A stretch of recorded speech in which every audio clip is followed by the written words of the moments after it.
बहुत पुरानी बात है।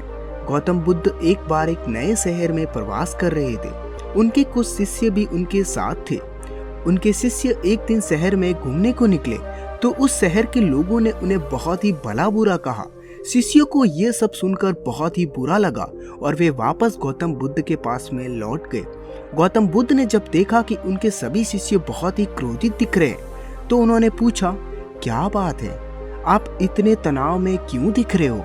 तभी एक शिष्य क्रोध में बोला, हमें यहाँ से तुरंत निकल जाना चाहिए।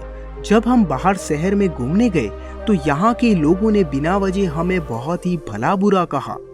जहाँ हमारा सम्मान ना हो वहाँ हमें एक पल भी नहीं रुकना चाहिए। यहाँ के लोग सिर्फ दुर्व्यवहार के सिवा कुछ जानते ही नहीं। गौतम बुद्ध ने मुस्कुराते हुए कहा, क्या किसी और जगह पर तुम सद्व्यवहार की अपेक्षा रखते हो?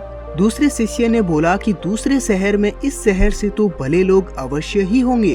तब गौतम बुद्ध बोले कि किसी जगह को सिर्फ इसलिए छोड़ देना गलत होगा कि वहाँ के लोग दुर्व्यवहार करते हैं। हम तो संत हैं, हमें कुछ ऐसा करना चाहिए कि जिस स्थान पर भी जाए उस स्थान को तब तक न छोड़े जब तक अपनी अच्छाइयों से वहाँ के लोगों को सुधार ना दे। हम जिस भी स्थान पर जाए वहाँ के लोगों का कुछ न कुछ भला करके ही वापस लौटे। हमारे अच्छे व्यवहार के बाद वह कब तक बुरा व्यवहार करेंगे? आखिर में उन्हें सुधरना ही पड़ेगा। वास्तविकता में संतों का कार्य तो ऐसे लोगों को सुधारना ही होता है। सही चुनौती वो है जब हम विपरीत परिस्थितियों में खुद को साबित कर सके। ये बातें सुनकर बुद्ध के प्रिय शिष्य आनंद ने पूछा कि उत्तम व्यक्ति किसे कहते हैं? इस पर गौतम बुद्ध ने जवाब दिया कि जिस प्रकार युद्ध में बढ़ता हुआ हाथी चारों तरफ के तीर सहते हुए आगे बढ़ता जाता है, ठीक उसी तरह उत्तम व्यक्ति भी दूसरों के अपशब्दों को सुनते हुए अपना कार्य करता रहता है। खुद को वश में करने वाला प्राणी से उत्तम और कोई नहीं हो सकता।